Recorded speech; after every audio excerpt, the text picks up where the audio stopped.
और दलित पिछड़े उनके समर्थन में सड़कों पर उतर आए। तो अखिलेश यादव चुप क्यों हैं? क्या ये धोखा नहीं है? और इसकी कितनी बड़ी कीमत अखिलेश यादव जी को चुकानी पड़ सकती है? साथियों नमस्कार, रियल न्यूज चैनल में आपका हार्दिक स्वागत है। आज हम एक ऐसे टॉपिक पर बात करने वाले हैं जो उत्तर प्रदेश की राजनीति को हिला सकता है। टॉपिक है अखिलेश यादव, जो कभी पीडीए यानी पिछड़े दलित और अल्पसंख्यक की बात करते थे, जिनकी वजह से उन्होंने लोकसभा चुनाव 2024 में उत्तर प्रदेश में 37 सीटें जीतकर बड़ी सफलता पाई थी। लेकिन अब जैसे ही पिछड़े और दलित की समानता के लिए यूजीसी गाइडलाइन जारी हुई तो सवर्णों ने विरोध किया, सुप्रीम कोर्ट ने उन्हें रोक दिया और दलित पिछड़े उनके समर्थन में सड़कों पर उतर आए। तो अखिलेश यादव चुप क्यों हैं? क्या ये धोखा नहीं है? और इसकी कितनी बड़ी कीमत अखिलेश यादव जी को चुकानी पड़ सकती है, इसका उन्हें अंदाजा नहीं है। दोस्तों, ये सवाल सिर्फ एक राजनीतिक बहस नहीं है, क्योंकि ये उत्तर प्रदेश की जातीय राजनीति की असलियत को उजागर करता है। अखिलेश यादव की समाजवादी पार्टी एसपी ने 2024 लोकसभा चुनाव में पीडीए फॉर्मूला अपनाकर बीजेपी को बड़ा झटका दिया था। पीडीए मतलब पिछड़े, ओबीसी, दलित, एससी एसटी और अल्पसंख्यक माइनॉरिटी। इस गठबंधन की वजह से सपा ने उत्तर प्रदेश में 37 सीटें जीती, जबकि बीजेपी सिर्फ 33 पर सिमट गई। अखिलेश यादव ने चुनाव में बार बार कहा था कि वो पीडीए के हक के लिए लड़ेंगे, आरक्षण बचाएंगे और सामाजिक न्याय करेंगे। लेकिन अब जब यूजीसी की नई गाइडलाइन आई, जो उच्च शिक्षा में दलित पिछड़ों के खिलाफ भेदभाव रोकने के लिए थी, तो अखिलेश की चुप्पी ने उनके समर्थकों को हैरान कर दिया है, बेचैन कर दिया है। आज के वीडियो में हम स्टेप बाय स्टेप देखेंगे कि यूजीसी गाइडलाइन क्या थी, क्यों उनका विरोध हुआ और क्यों सुप्रीम कोर्ट ने उनको रोका, दलित पिछड़े क्यों सड़क पर हैं और अखिलेश की चुप्पी का मतलब क्या है, और सबसे महत्वपूर्ण, क्या ये सपा के लिए राजनीतिक सुसाइड साबित होगा? अगर आप भी उत्तर प्रदेश पॉलिटिक्स फॉलो करते हैं तो ये वीडियो आपके लिए है। लाइक, सब्सक्राइब और कमेंट जरूर करें। चलिए शुरू करते हैं दोस्तों। सबसे पहले समझते हैं कि पीडीए क्या है और अखिलेश ने इसे कैसे अपनी ताकत बनाया। पीडीए यानी पिछड़े, दलित और अल्पसंख्यक। ये फॉर्मूला मुलायम सिंह यादव के MY यानी कि मुस्लिम यादव गठबंधन का एक्सटेंडेड वर्जन है। 2022 उत्तर प्रदेश विधानसभा चुनाव में सपा को हार मिली थी, लेकिन अखिलेश यादव ने सबक लिया और लोकसभा चुनाव 2024 के लिए पीडीए पर फोकस किया। क्या हुआ 2024 में? सपा ने कांग्रेस के साथ गठबंधन किया था और पीडीए वोटर्स को मोबिलाइज किया। नतीजा, यूपी की 80 सीटों में से सपा को 37 सीटें मिली। ये बीजेपी के लिए शौक था, क्योंकि 2019 में बीजेपी ने 62 सीटें जीती थी।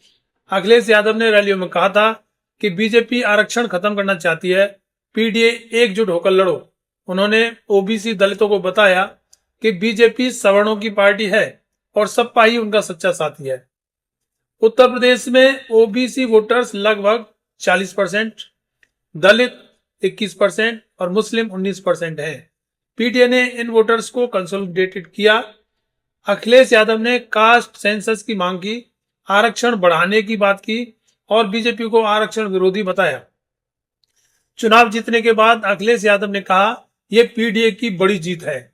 लेकिन अब यूजीसी गाइडलाइन का मुद्दा आया, जो ठीक पीडीए के हितों से जुड़ा हुआ था। तो यूजीसी गाइडलाइन क्या है, चलिए आगे सेक्शन में डिटेल में देखते हैं। लेकिन पहले यह समझें कि अखिलेश यादव की पीडीए स्ट्रेटेजी ने उन्हें उत्तर प्रदेश का किंग मेकर बना दिया। अगर ये टूटा तो सपा का क्या होगा? यूजीसी गाइडलाइंस की पूरी कहानी, जारी होना, विरोध और सुप्रीम कोर्ट का स्टे। अब आते हैं मुख्य मुद्दे पर। यूजीसी की गाइडलाइन। यूजीसी यानी यूनिवर्सिटी ग्रांट कमीशन, जो भारत की हायर एजुकेशन को रेगुलेट करता है। जनवरी 2026 में यूजीसी ने promotion of equity in higher education institution regulations 2026 जारी की। ये 2012 की पुरानी गाइडलाइन को रिप्लेस करके आई थी। इनमें मुख्य पॉइंट्स, हायर एजुकेशन इंस्टीट्यूशन में कास्ट बेस्ड डिस्क्रिमिनेशन रोकने के लिए इक्विटी सेंटर्स और कमिटीज बनाने का आदेश, definition of discrimination, SC ST OBC EWS और PWD के खिलाफ कोई भेदभाव ना हो, इसको रोकने के लिए कमेटी में SC ST OBC महिलाओं और माइनॉरिटी की अनिवार्य रिप्रेजेंटेशन, कंप्लेंट्स पर तेज एक्शन, पनिशमेंट और प्रावधान। 2019 से 2025 तक कैंपस में कास्ट डिस्क्रिमिनेशन कंप्लेंट्स 118% बढ़ी।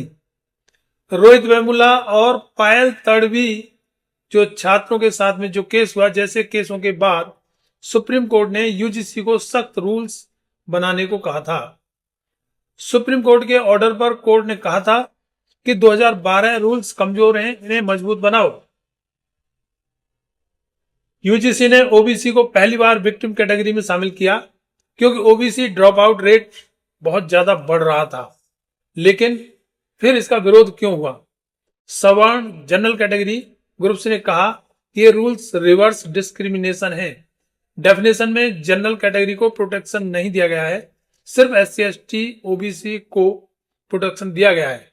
कमेटी में जनरल की कोई रिप्रेजेंटेशन नहीं है। सवर्णों ने प्रोटेस्ट शुरू कर दिए, सड़कों पर, सोशल मीडिया पर। उन्होंने कहा ये रूल्स वेग हैं, मिसयूज हो सकते हैं, धार्मिक सिंबल जैसे तिलक जनेऊ पर भी असर पड़ सकता है। फिर जनवरी 29, 2026 को सुप्रीम कोर्ट ने इन रूल्स पर स्टे लगा दिया। चीफ जस्टिस सूर्यकांत ने कहा ये रूल्स वेग हैं, डिवाइसेस और मिसयूज के लिए आसान हैं। 2012 रूल्स लागू रहेंगे और सरकार से उन्होंने जवाब मांगा।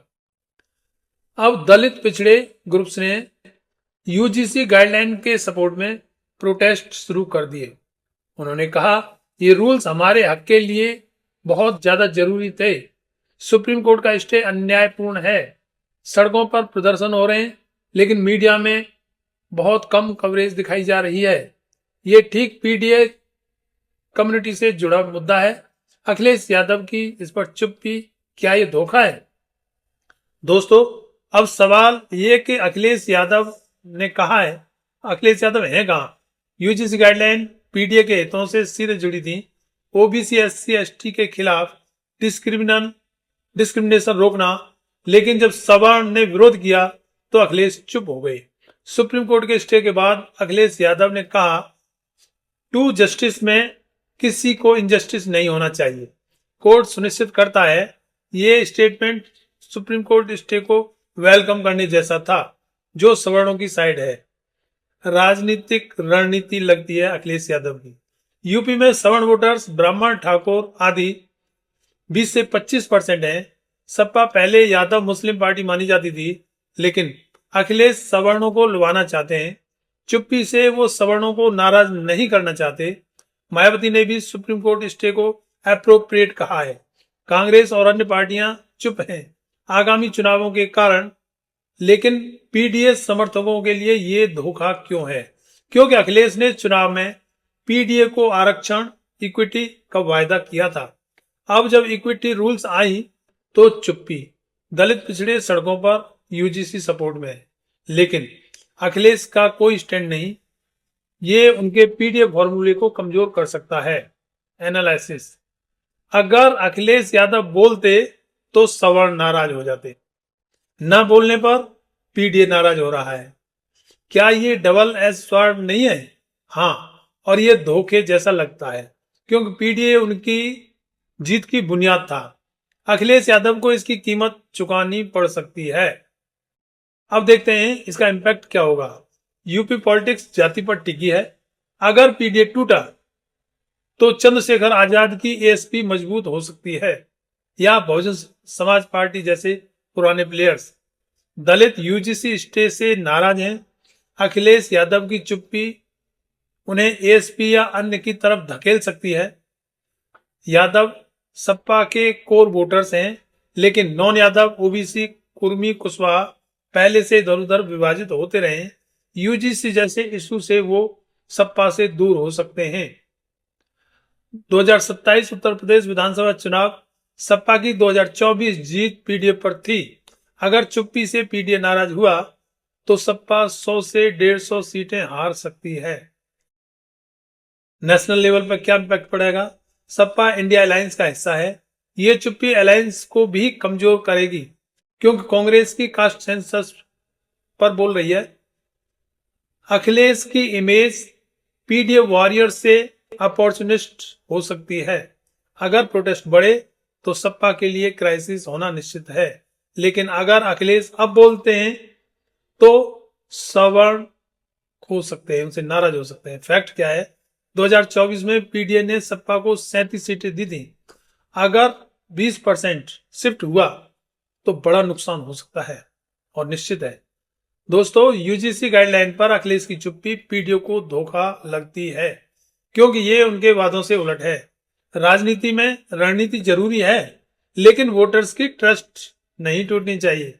अगर अखिलेश अब स्टैंड लेते हैं तो डैमेज कंट्रोल हो सकता है, लेकिन कीमत बड़ी होगी।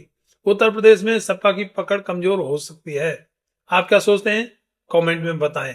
वीडियो लाइक करें, शेयर करें और सब्सक्राइब करें। बाकी मिलते हैं अगले वीडियो में। धन्यवाद। जय भीम, जय भारत।